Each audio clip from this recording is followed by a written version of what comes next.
हैं। मेरी शिक्षा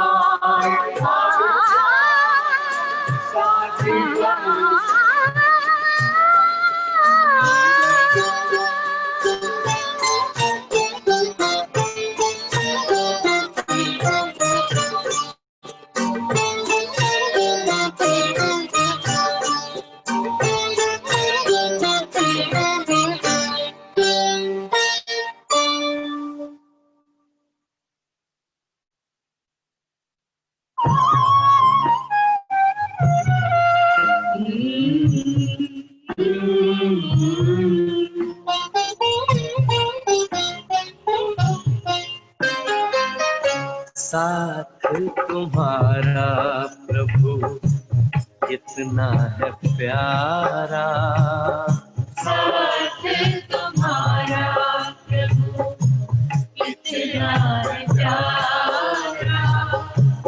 मिल गई मंजिल, मिल गया किनारा, मिल गया किनारा, साथ तुम्हारा प्रभु।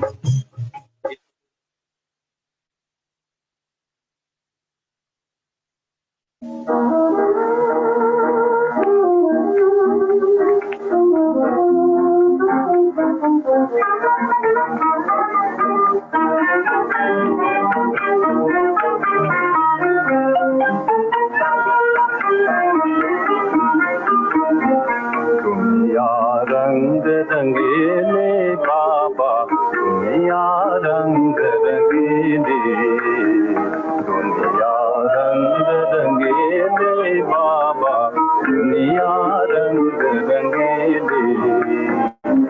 ये दुनिया एक सुंदर रंगिया शोभा इसके नारे है। ये दुनिया एक सुंदर रंगिया शोभा इसके नारे है।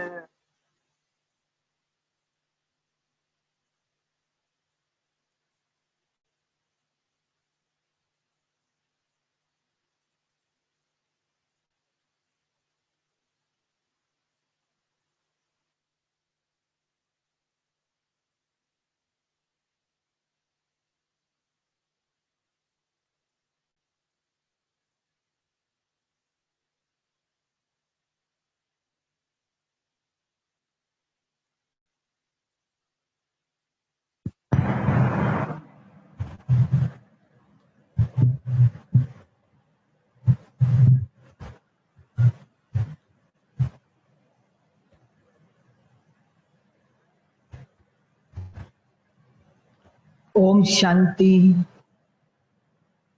ओम शांति, ओम शांति। आज 11 तारीख की मुरली है।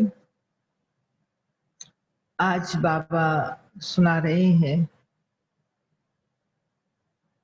अपनी आने वाली जो सुंदर दुनिया है, जिसको स्वर्ग कहेंगे, खूबसूरत दुनिया है, रंग बिरंगी दुनिया है। बाबा कहते ऐसी दुनिया को याद करो। और उस सुंदर दुनिया में सबसे सुंदर जो विश्व का मालिक प्रिंस, वो है श्री कृष्ण, जो खूबसूरत है, जो सबको आकर्षित करता है। तो बाबा कहते ऐसी दुनिया में चलने के लिए उन जैसा बनना होगा। और उन जैसा बनने के लिए हमारा मूल तो पवित्रता है। और पवित्रता के साथ साथ आप देखते हैं श्री कृष्ण का चेहरा खिला हुआ दिखाते हैं, मुस्कुराता हुआ है। छोटा सा बच्चा मुस्कुराता हुआ सबको आकर्षित कर रहा होता है। तो बाबा कहते आपका चेहरा भी मुस्कुराता हुआ हो, हर्षित हो, ऐसा नहीं मुरझाया पड़ा है। मुरझाए हुए चेहरे को पसंद नहीं करता। इसी बात से मुझे याद आ रहा है जब अब तो ये चीजें बंद हो चुकी हैं। जब संदेशी का पाठ चलता था, जिनको दिव्य साक्षात्कार का वरदान है, उनका पाठ जब होता था, तो जब जन्माष्टमी होती थी तो उनके द्वारा बाबा हमको सतयुगी नजारे दिखाते थे और शहजादे शहजादी वहाँ प्रिंस प्रिंसेस कैसे होते हैं वो भी बाबा साक्षात्कार कराते थे, दिखाते थे। तो संदेशी के तन में वो प्रिंस के संस्कार कुछ घड़ियों के लिए इमर्ज होते थे। तो और जब वो संस्कार इमर्ज होते थे, उस समय वो जो संदेशी थी उसका हाव भाव दृष्टि सब कुछ बदल जाता, जैसे कि एक प्रिंस का रूप होता है, शहजादा या शहजादी का रूप होता है, वैसे ही होता था। तो जो मैं मुरझाए हुए की बात कर रही हूँ, तो जब वो किसी के जब वो होता था तो किसी के चेहरे को देखता था, मान लो मुरझाया हुआ है, दांत टूटे हुए हैं, या चेहरे पे झुर्रियां है, या आंखों में चश्मा लगा हुआ है, तो वो देखता था, हंसता था। वो हंसता था क्योंकि वहां की दुनिया में ये चीजें है ही नहीं, और यहाँ देख करके लगता है उसको कि ये क्या है, तो उसको हंसी आती थी।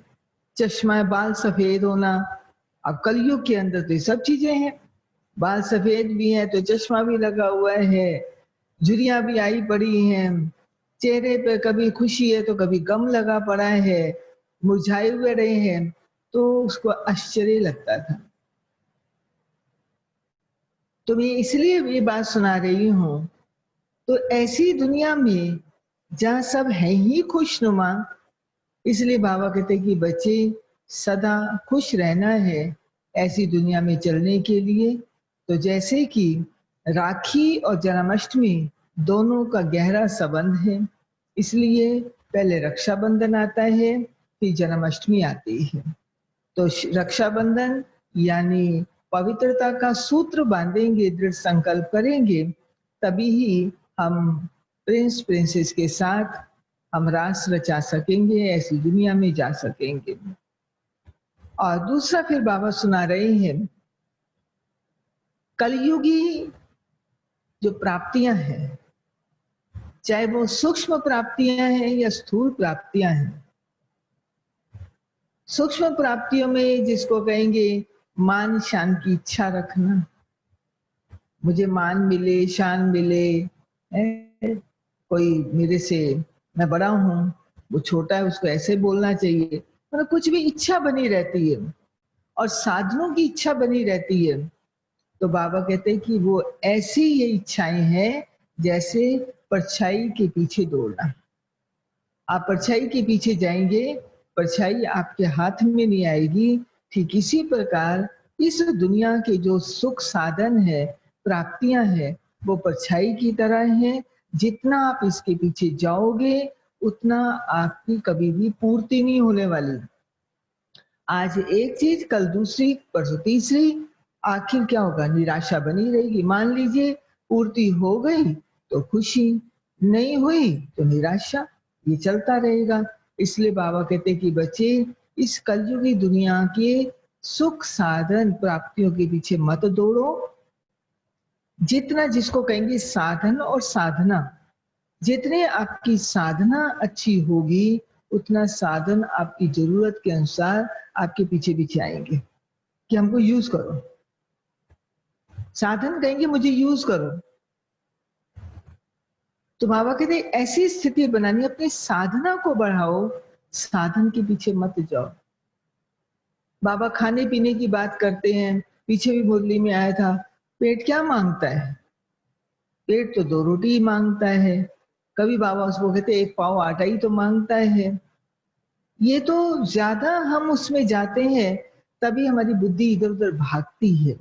ऐसे ही बाबा कहते हैं साधन की बात आती है, नाम मान शान की बात आती है। जितना आप कहोगे ना उतना आपको और नहीं मिलेगा, फिर दुखी होंगे। जितना इन चीजों से परे होते जाओगे उतना स्वतः ही आपके प्रति अपने आप ही भाव वो बनता जाएगा। तभी देवताओं का स्वरूप क्या दिखाया है, देवता हमेशा देता है वरदान, ऐसे है, उसका लेने वाला हाथ नहीं है, देने वाला है। बाबा कहते हैं आप अपनी तरफ से देते जाओ, बस आपका काम देना है, लेने की इच्छा मत रखो, वो अपने आप ही आपको स्वतः ही मिलेगा। आपकी जरूरत के अनुसार कोई कमी नहीं आएगी। चाहे वो मान शान की बात आती है, चाहे साधनों की बात आती है, कुछ भी है, सब स्वतः ही मिलेगा। लेकिन हमको इस चीज का, देवतापन का, दातापन का, और या फिर साधना के ऊपर हम ध्यान दें। साधना का मतलब क्या है? असल में आप देखो, साधना जो होती है ना, वो कुर्सी सोफे पे नहीं होती है। हम बैठते हैं, चलो शरीर ऐसे हो गए हैं, हमको कुर्सी चाहिए, सोफा चाहिए, फलानी चीज चाहिए, ऐसे कैसे करेंगे। लेकिन साधना कैसे होती है? बैठ करके नीचे आसन लगा करके और आलती पालती लगा के वहां, मतलब सब चीजों का त्याग। तभी ऋषि मुनि सब चले गए जंगल में त्याग करके, तभी वो साधना कर सके। साधु संत तभी वो साधना कर सके। चाहे बाबा कहते अब तमो प्रधानता चल रही, अंत का समय है, आज वो भी अपनी साधना को खत्म कर बैठे, लेकिन बाबा तो हमको इस समय समझ देते हैं ना। इसलिए बाबा कहते साधनों से, अगर साधनों के पीछे जाएंगे, साधना कभी नहीं हो पाई, क्योंकि बुद्धि हमारी वहीं जाती रहती है। आज ये चाहिए, कल वो चाहिए, पूर्ति नहीं होती तो चिंतन चलता है। इसलिए बाबा कहते इन चीजों से परे हो जाओ। बस मुझे क्या चाहिए, बाबा ने मुझे जो चाहिए सब दे रखा है। हम संतुष्ट आत्मा है, ये ध्यान रखें, हम संतुष्ट आत्मा है। तो सुनते हैं आज के महावाक्य। आज की मुरली का सार है, मीठे बच्चे तुम्हारी एम ऑब्जेक्ट है वंडरफुल रंग बिरंगी दुनिया का मालिक बनना। तुम्हारी एम ऑब्जेक्ट है वंडरफुल रंग बिरंग दुनिया का मालिक बनना, तो सदा इसी खुशी में हर्षित रहो।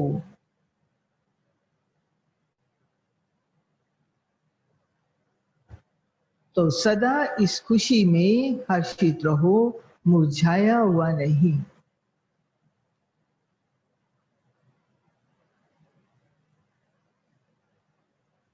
मुरझाया हुआ नहीं।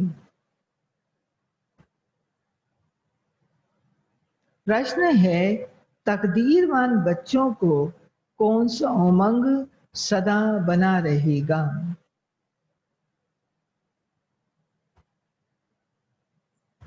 तकदीरवान बच्चों को कौन सा उमंग सदा बना रहेगा?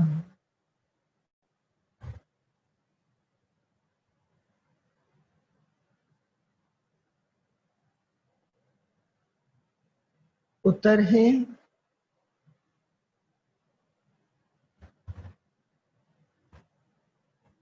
हमें बेहद का बाप नई दुनिया का प्रिंस प्रिंसेस बनाने के लिए पढ़ा रही हैं।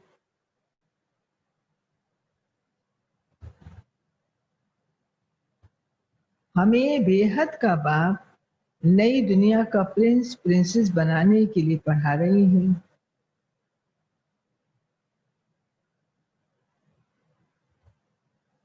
तुम इसी उमंग से सबको समझा सकते हो।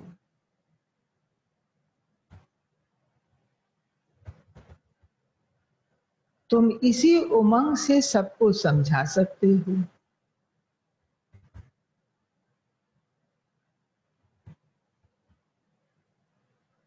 इस लड़ाई में स्वर्ग समाया हुआ है। मैं इसी उमंग से सबको समझाओ कि इस लड़ाई में स्वर्ग समाया हुआ है।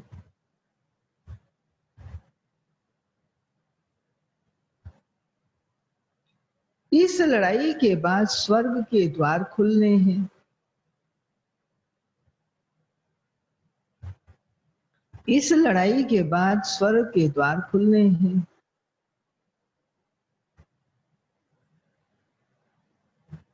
इसी खुशी में रहना है और खुशी खुशी से दूसरों को समझाना भी है।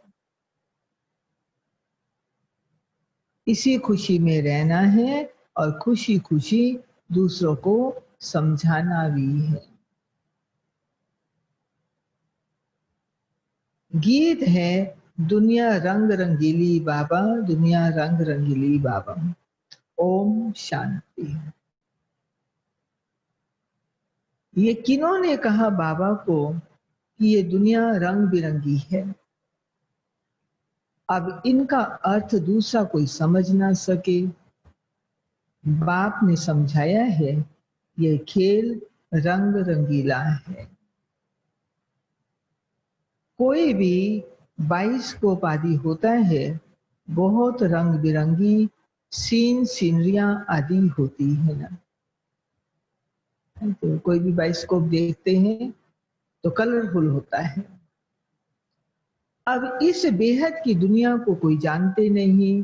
तुम्हारे में भी नंबरवार पुरुषार्थ अनुसार सारे विश्व के आदि मध्य अंत का ज्ञान है। तुम समझते हो स्वर्ग कितना रंग बिरंगा है, खूबसूरत है, जिसको कोई भी जानते नहीं, कोई के बुद्धि में नहीं है, वह है वंडरफुल रंग बिरंगी दुनिया। गाया जाता है वंडर ऑफ द वर्ल्ड। इसको सिर्फ तुम जानते हो। तुम ही वंडर ऑफ द वर्ल्ड के लिए अपनी अपनी तकदीर अनुसार पुरुषार्थ कर रहे हो। वंडर ऑफ द वर्ल्ड में जाने के लिए सब पुरुषार्थ तो कर रहे हैं, लेकिन तकदीर के अनुसार, क्योंकि तकदीर से तदबीर बनती है। जैसे जिसकी तकदीर है वैसे ही वो तदबीर कर पाता है, पुरुषार्थ कर पाता है। तो पुरुषार्थ का कनेक्शन तकदीर से, तकदीर का कनेक्शन पुरुषार्थ से है। एम ऑब्जेक्ट तो है, मूल बात है एम ऑब्जेक्ट की, वह है वंडर ऑफ द वर्ल्ड। बड़ी रंग बिरंगी दुनिया है जहां हीरे जवाहरातों के महल होते हैं। तुम एक सेकंड में वंडरफुल वैकुंठ में चले जाते हो, खेलते हो, रास विलास आदि करते हो। कल सबको निमंत्रण है वतन में, यहाँ पर भी होगा ही है, लेकिन आप भी घर में बैठे यहाँ करना, बच्चों के साथ रास जो कुछ भी है, सब कुछ जो होगा वो आपको दिखाया जाएगा। और वतन में तो बिल्कुल ही अलौकिक नजारा होता है, तो इसलिए वतन में जरूर पहुंचना। बरोबर वंडरफुल दुनिया है ना, यहाँ है माया का राज्य। यह भी कितना वंडरफुल है। मनुष्य क्या क्या करते रहते हैं दुनिया में, ये कोई भी नहीं समझते। हम नाटक में खेल रहे हैं। नाटक अगर समझे तो फिर नाटक के आदि मध्य अंत का भी तो ज्ञान हो। अगर इस बात को नाटक समझे, ये नाटकशाला है, फिर उसका आदि मध्य अंत का ज्ञान भी होना चाहिए। तुम बच्चे जानते हो बाप भी कितना साधारण है, माया बिल्कुल ही भुला देती है। माया ने क्या किया हुआ है, नाक से पकड़ा है। सांस रुक जाता है तो कुछ याद रहेगा? कुछ नहीं याद रहेगा। नाक से पकड़ा, ये भुलाया। अभी अभी याद है, बहुत हर्षित रहते हैं। ओहो, हम वंडर ऑफ द वर्ल्ड स्वर्ग के मालिक बन रहे हैं, फिर भूल जाते हैं तो मुरझा पड़ते हैं। ऐसा मुरझा जाते हैं, कैसा मुरझा जाते हैं? ऐसा मुरझा जाते हैं जो भील भी ऐसा मुरझाया हुआ ना हो। भील भी जो है ना, आप देखो मधुबन में, वहां सब जो काम करते हैं, बना साफ सफाइयां सब कुछ, भील लोग होते हैं। वही कितना देखो आपस में हंसते गाते काम भी कर रहे हैं, हंस रहे हैं, बाबू तो उनका चेहरा भी खिला रहता है। भील से भी बढ़ करके हालत हो जाती, मुरझा जाते हैं। जरा भी जैसे कि समझते नहीं हम स्वर्ग में जाने वाले हैं। हमको बेहद का बाप पढ़ा रहे हैं, जैसे एकदम मुर्दे बन जाते हैं। वह खुशी नशा नहीं रहता। अभी वंडर ऑफ द वर्ल्ड की स्थापना हो रही है। वंडर ऑफ द वर्ल्ड का श्री कृष्ण है प्रिंस। यह भी तुम जानते हो, कृष्ण जन्माष्टमी पर जो भी ज्ञान में होशियार हैं, अब अपने आप को जो ज्ञान में होशियार समझते हैं वह समझाते होंगे श्री कृष्ण जन्माष्टमी का क्या महत्व है, श्री कृष्ण की महिमा। और श्री कृष्ण को ऐसा बनाया किसने, श्री बाबा का परिचय इसमें आ जाता है। अरे बहुत, इसमें तो बहुत सारी बातें आ जाती हैं। तो बाबा कहते जो ज्ञान में होशियार होगा वह अवश्य समझाता होगा। Shri Krishna wonder of the world का प्रिंस था। वह सतयुग फिर कहाँ गया, सतयुग से लेकर सीढ़ी कैसे उतरे, सतयुग से कलयुग कैसे हुआ, उतरती कला कैसे हुई, तुम बच्चों की बुद्धि में ही आएगा। उस खुशी से समझाना चाहिए श्री कृष्ण आ रही है, कृष्ण का राज्य फिर स्थापन हो रहा है। ये सुनकर भारतवासियों को भी खुशी होनी चाहिए, परंतु यह उमंग उन्हों को आएगा जो तकदीरवान होंगे। दुनिया के मनुष्य तो रत्नों को भी पत्थर समझकर फेंक देंगे। आप रत्न देते हो, उसकी वैल्यू नहीं करते हो तो पत्थर समझकर फेंक देंगे। यह अविनाशी ज्ञान रत्न है। इन ज्ञान रत्नों का सागर शिव बाबा है। इन रत्नों की बहुत वैल्यू है। ये ज्ञान रत्न धारण करने हैं। अभी तुम ज्ञान सागर से डायरेक्ट सुन रहे हो, तो फिर और कुछ भी सुनने की दरकार नहीं। सतयुग में ये होते नहीं ना, वहां पर अभी हम ज्ञान सागर से डायरेक्ट सुन रहे हैं, वहां जरूरत ही नहीं है ना। वहां पर एलएलबी होती है, वकालत, ना वहां पर एलएलबी होती है और ना ही वहां पर और कौन सी पढ़ाई नहीं होती। ऐसे तो पढ़ाई वहां राज विद्या होती है, लेकिन फिर भी बाबा नाम ले रहे हैं। एक तो एलएलबी नहीं होती और दूसरा डॉक्टरी मेडिकल पढ़ाई नहीं होती। क्यों नहीं होती? एलएलबी माना वकील बनेंगे तो केस लड़ेंगे, वहां क्राइम ही नहीं होते हैं जो केस की बातें आई। और मेडिकल की पढ़ाई क्यों नहीं जरूरी है? तो बीमारी नहीं होते हैं, है ही नहीं रोगी, तो डॉक्टर सर्जन की क्या वहां पर जरूरत है?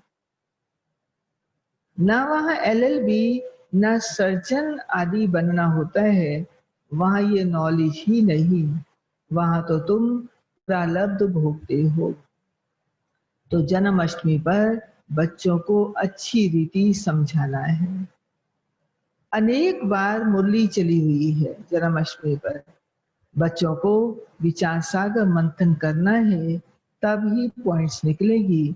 भाषण करना है, आपको जब भाषण करना हो तो मंथन करना है। तो मंथन का टाइम कौन सा है?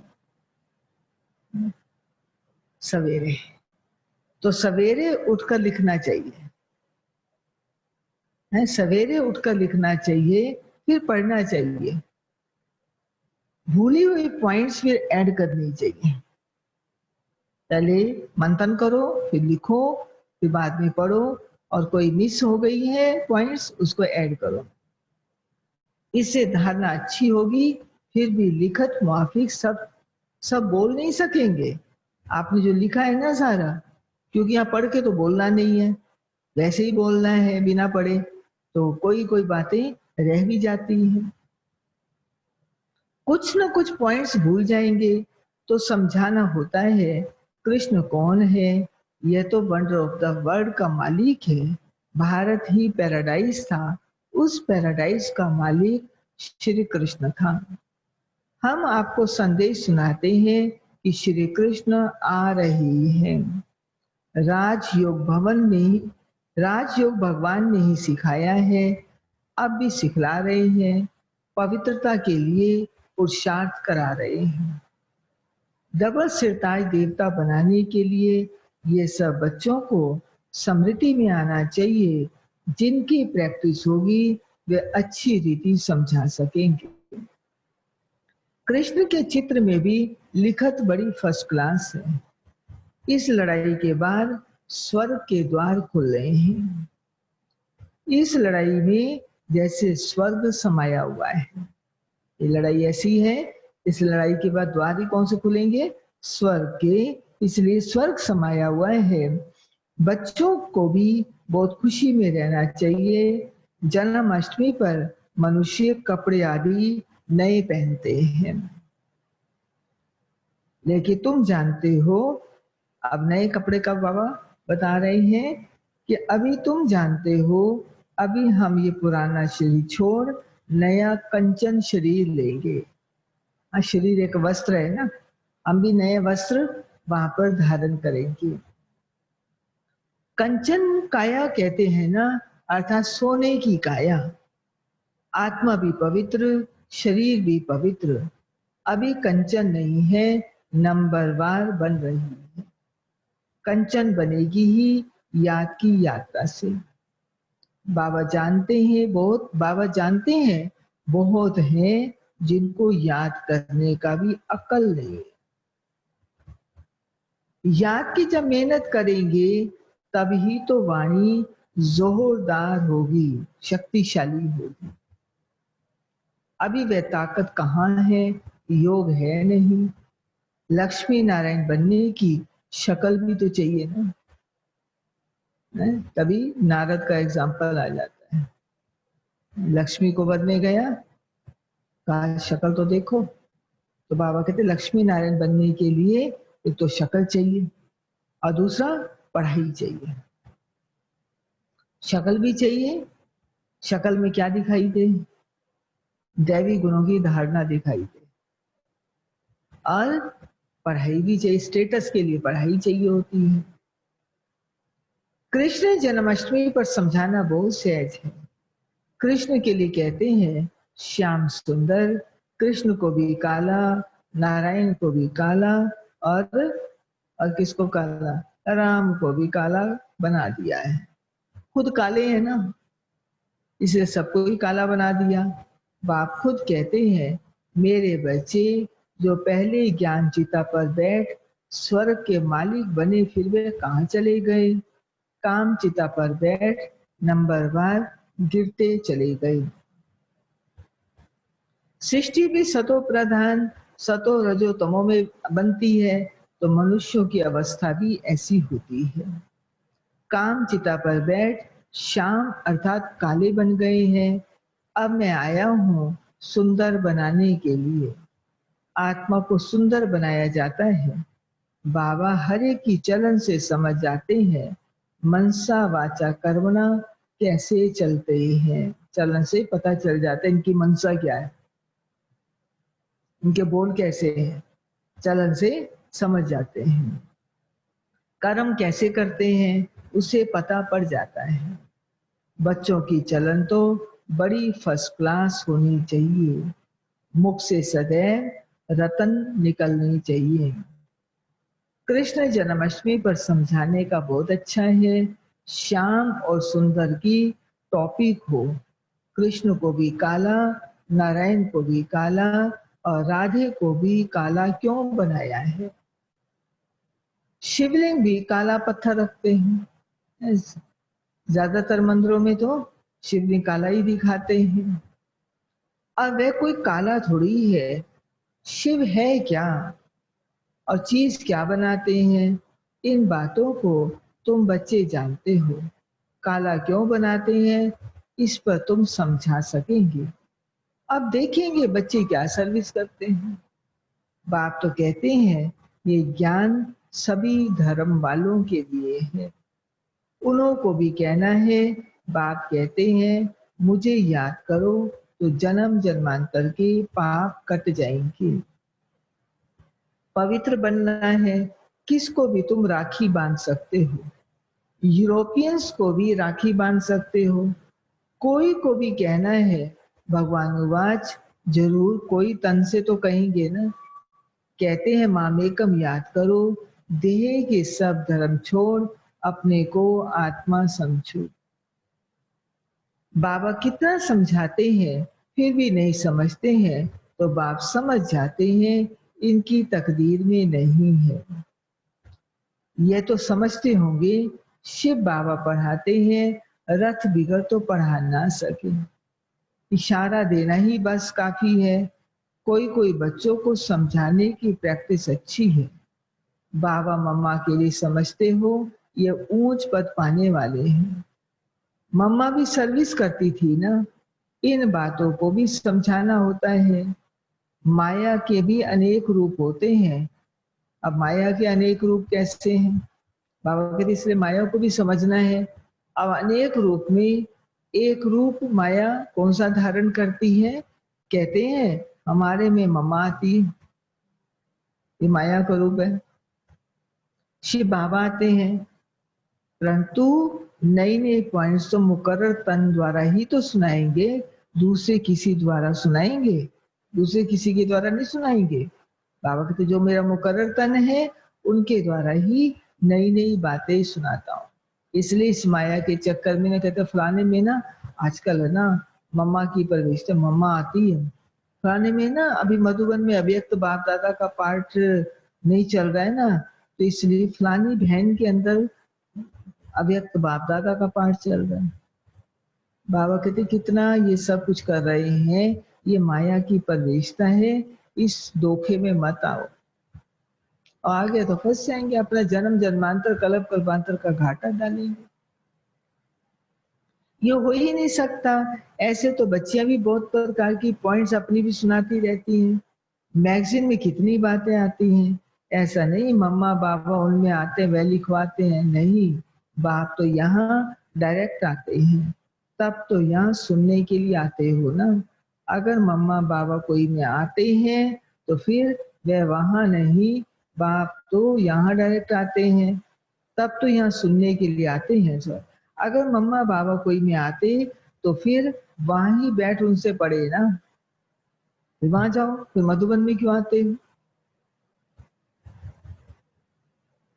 नहीं, यहाँ आने की सबको कशिश होती है। मधुबन के दूर रहने वालों को और ही जास्ती कशिश होती है। तो बच्चे जन्माष्टमी पर भी बहुत सर्विस कर सकते हैं। कृष्ण का जन्म कब हुआ ये भी किसको पता नहीं। तुम्हारी अब झोली भर रही है। देखो अपनी झोली, कौन सी झोली देखेंगे? ये बुद्धि रूपी जो झोली है उसको देखो, भर रही है। किससे भर रही है?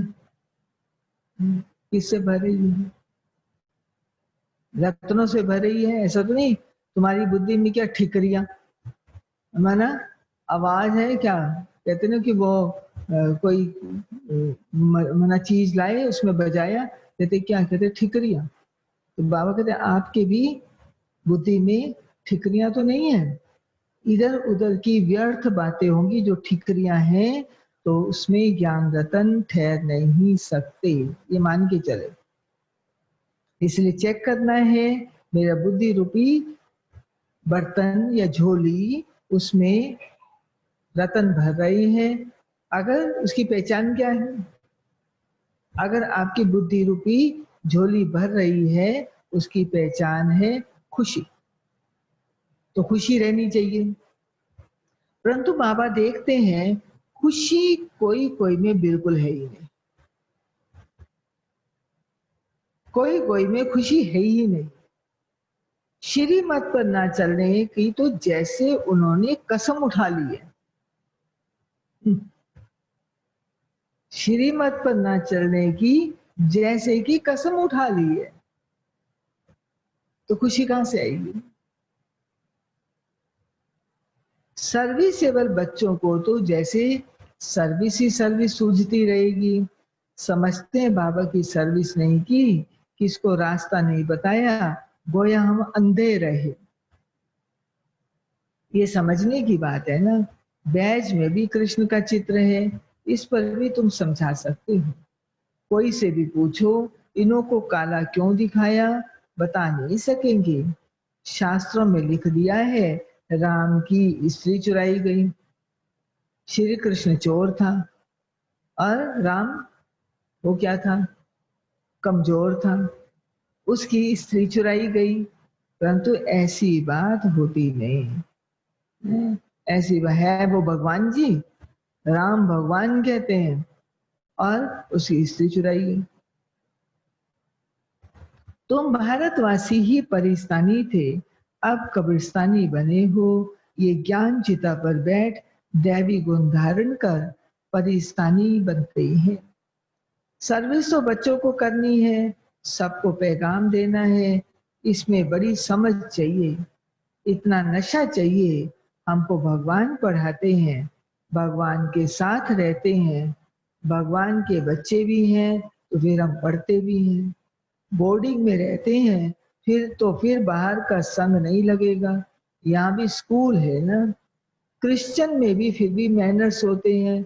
अभी तो बिल्कुल नो मैनर्स, तमो प्रधान पतित है, देवताओं के आगे जाकर माथा टेकते हैं। कितनी उनकी महिमा है। सतयुग में सभी के दैवी करैक्टर थे, अभी आसुरी करैक्टर है। ऐसे ऐसे तुम भाषण करो तो सुनकर बहुत खुश हो जाएं। मुख छोटा बात बड़ी, ये श्री कृष्ण के लिए कहते हैं। अभी तुम कितनी बातें सुनते हो, इतना बड़ा बनने के लिए। मुख छोटा बात बड़ी, ये श्री कृष्ण के लिए कहते हैं। इसका मतलब क्या है, अभी तुम बड़ी बातें सुनते हो, बड़ी बातें सुनते हो, इतना बड़ा बनने के लिए, श्री कृष्ण जैसा बनने के लिए। तुम राखी कोई को भी बांध सकते हो, ये बाप का पैगाम तो सबको देना है। ये लड़ाई स्वर्ग का द्वार खोलती है। अब पति से पावन बनना है, बाप को याद करना है, देहधारी को याद नहीं करना। एक ही बाप सर्व की सदगति करते हैं। यह है आयरनेस्ड वर्ल्ड। तुम बच्चों की बुद्धि में भी नंबरवार पुरुषार्थानुसार धारणा होती है। स्कूल में भी स्कॉलरशिप लेने के लिए बहुत मेहनत करते हैं। यहाँ भी कितनी बड़ी स्कॉलरशिप है, सर्विस बहुत है। माताएं भी बहुत सर्विस कर सकती हैं। चित्र भी सब उठाओ, कृष्ण का काला, नारायण का काला और रामचंद्र का काला चित्र उठाओ। चित्र कौन से? सारे काले चित्र है, कृष्ण का, नारायण का, रामचंद्र का और शिव बाबा का। ये सारे 4-5 चित्र जो है काले चित्र हो हाथ में। फिर बैठ समझाओ, क्या समझाओ? शिवलिंग काला ही दिखाते हैं। वो भी काला दिखाते हैं, शिवलिंग काला है, वो बनाता गोरा है और उसको काला कर दिया। तो बैठ समझाओ कि देवताओं को काला क्यों किया। चित्र दिखाओ, क्योंकि अभी सारे आप काले देख रहे हो, ये काला क्यों किया। श्याम सुंदर शीरनाथ द्वारे जाओ, बिल्कुल काला चित्र है। तो ऐसे ऐसे चित्र इकट्ठे करने चाहिए, अपना भी दिखाना चाहिए। श्याम सुंदर का अर्थ समझकर कहो, तुम अब राखी बांध काम चिता से उतर, ज्ञान चिता पर बैठेंगे तो ये गोरा बन जाएंगे। यहाँ भी तुम सर्विस कर सकते हो, भाषण बहुत अच्छी रीति कर सकते हो। इन्हों को काला क्यों किया, शिवलिंग को भी काला क्यों किया, सुंदर और श्याम क्यों कहते हैं, हम समझाते हैं। इसमें कोई नाराज नहीं होगा। सर्विस तो बहुत सहज है, बाप तो समझाते रहते हैं। बच्चे अच्छे गुण धारण करो, कुल का नाम बाला करो। तुम जानते हो अभी हम ऊंच से ऊंच ब्राह्मण कुल के हैं। फिर राखी बंधन का अर्थ तुम कोई को भी समझा सकते हो, वैश्याओं को भी समझाकर राखी बांध सकते हो। चित्र भी साथ में हो। बाप कहते हैं मामेकम याद करो, ये फरमान मानने से तुम गोरे बन जाएंगे। बहुत युक्तियां हैं, कोई भी नाराज नहीं होगा। कोई भी मनुष्य मात्र किसकी सदगति नहीं कर सकते सिवाय एक के।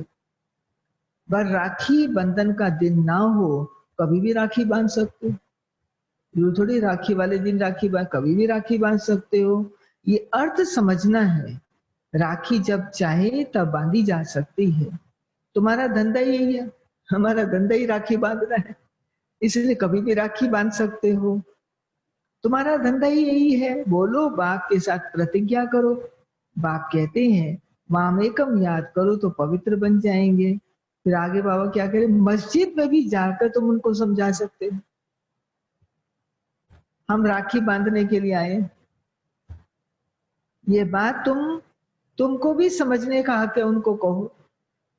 बाप कहते हैं मुझे याद करो तो पाप कट जाएंगे, पावन बन पावन दुनिया के मालिक बन जाएंगे। अभी तो पति दुनिया है ना, गोल्डन एज थी जरूर, अभी आयरन एज है। तुमको गोल्डन एज में खुदा के पास नहीं जाना है।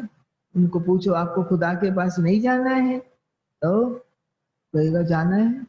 तो हम राखी बांधने के लिए आए हैं, खुदा के पास चलना है। तो ऐसे सुनाओगे ना तो झट आपके चरणों में आके पड़ेंगे। मतलब सुनाने का भी तरीका होना चाहिए, तो जैसा है उसको उसी रूप से सुनाए।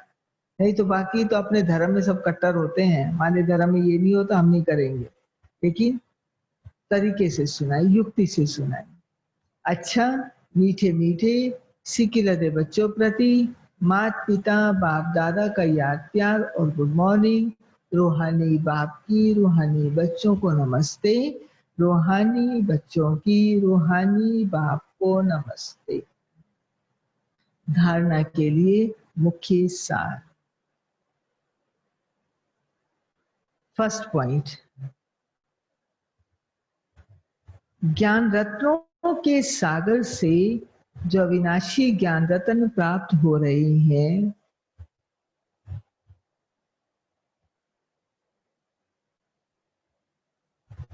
ज्ञान रत्नों के सागर से जो अविनाशी ज्ञान रत्न प्राप्त हो रही हैं, उनकी वैल्यू रखनी है।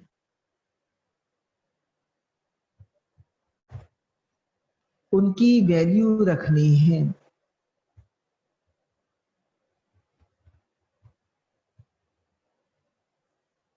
विचार सागर मंथन कर स्वयं में ज्ञान रत्न धारण करने हैं।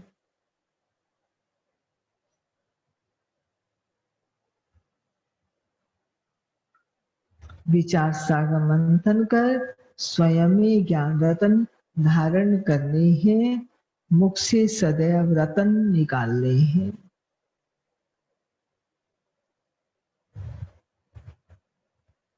मुख से सदैव रत्न निकालने हैं।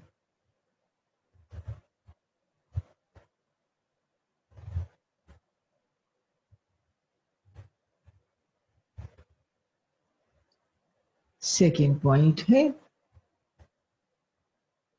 याद की यात्रा में रहकर वाणी को जोहरदार बनाना है।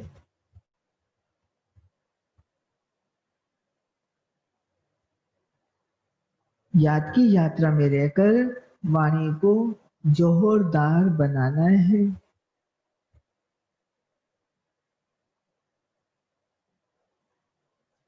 याद से ही आत्मा कंचन बनेगी। याद से ही आत्मा कंचन बनेगी। इसलिए याद करने का अकल सीखना है।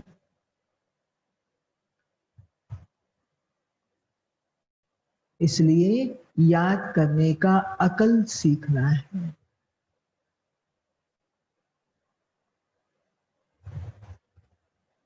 वरदान।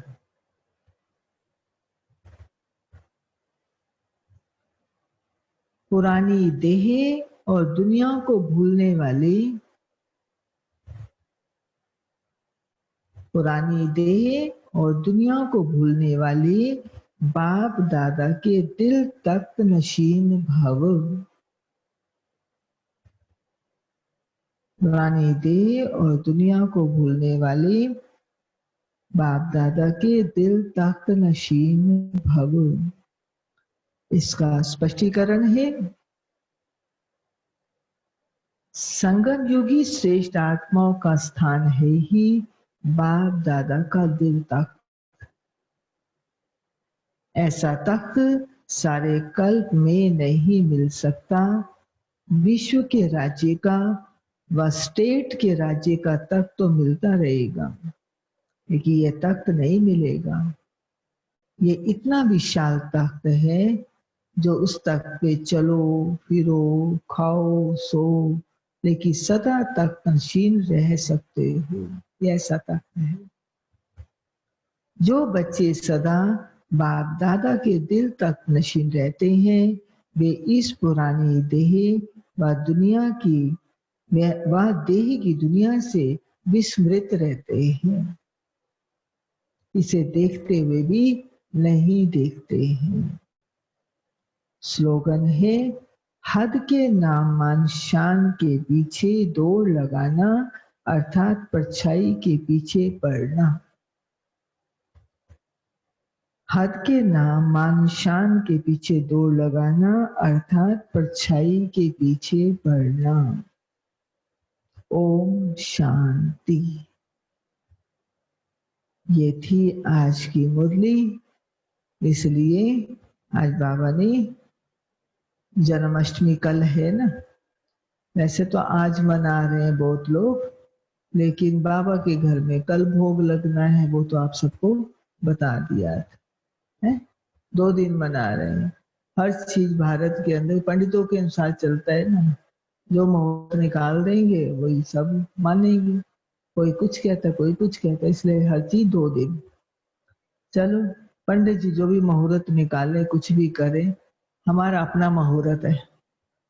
हम भी कोई कम ब्राह्मण नहीं है, हम अपने मुहूर्त निकालते हैं।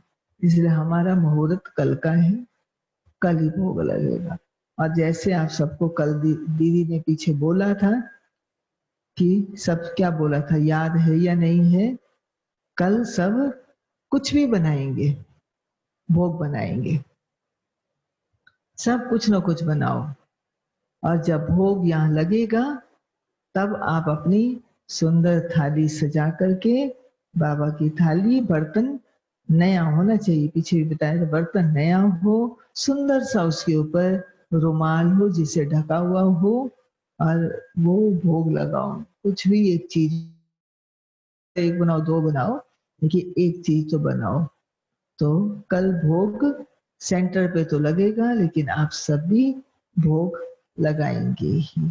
बाकी ऐसा नहीं कि घर में भोग लगा, किसी ने कहा ना हमने घर में लगा लिया था पिछले गुरुवार के बाद, इसलिए हम सेंटर पे भोग लेने आते थे, लेने नहीं आए, हमने सोचा घर में लग गया। तो ऐसा नहीं है, घर में तो लगाया है, लेकिन बाबा के घर में भोग आप लेने आएंगे, वो तो है ही, वो टाइम आप सबको बताया हुआ है। तो कल जन्माष्टमी का भोग और परसों सतगुरुवार का भोग, 2 दिन त्योहार है ना, तो 2 दिन त्योहार मनाएंगे। सतगुरुवार का दिन भी हमारा त्योहार है, इसलिए परसों भी भोग लगेगा और कल भी भोग लगेगा। तो दोनों दिन कंबाइंड क्लास चलेगी, ये आप सबके ध्यान में हो, दोनों दिन कंबाइंड क्लास चलेगी।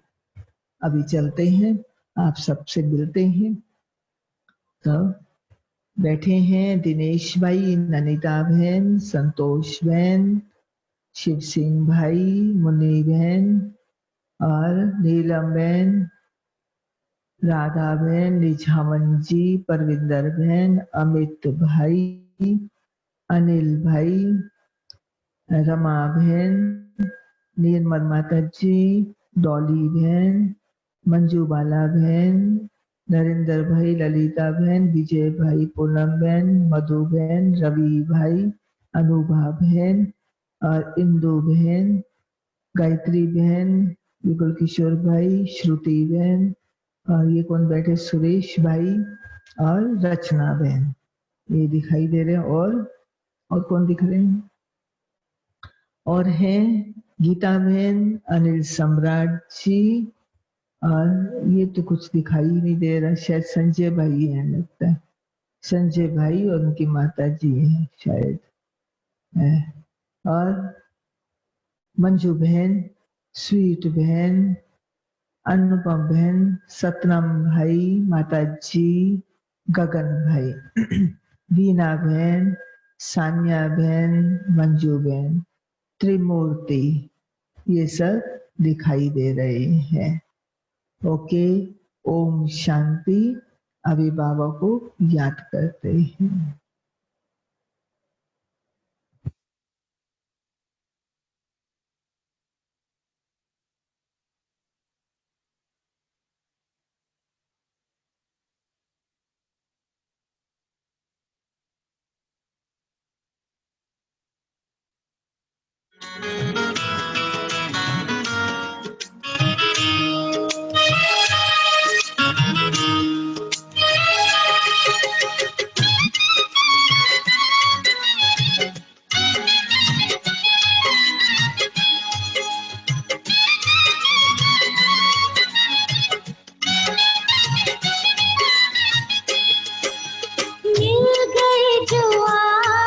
भगवान हमें मिल गए जो आप भगवान हमें, खुशियों से भरा जहान मिला है, पाँव नहीं अब धरती पर उड़ने को खुला आसमान मिला।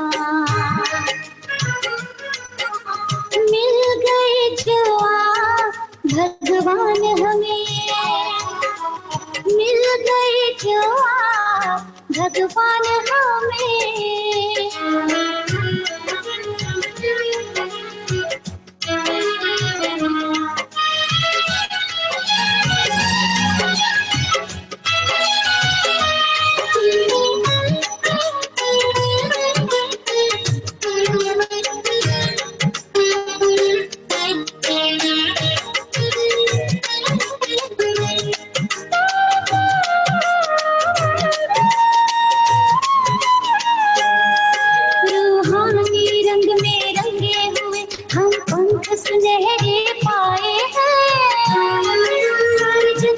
कष्ट मिटाने को धरती पे फरिश्ते आए हैं,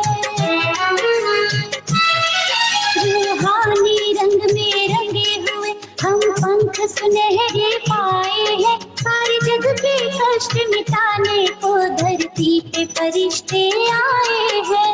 तारों के भी पार अपने वतन में, तारों के भी पार अपने वतन में, चलने का पथ आसान मिला है, पाँव नहीं अब धरती पर उड़ने को खुला आसमान मिला। मिल गए जो आप भगवान हमें, मिल गए जो आप भगवान हमें।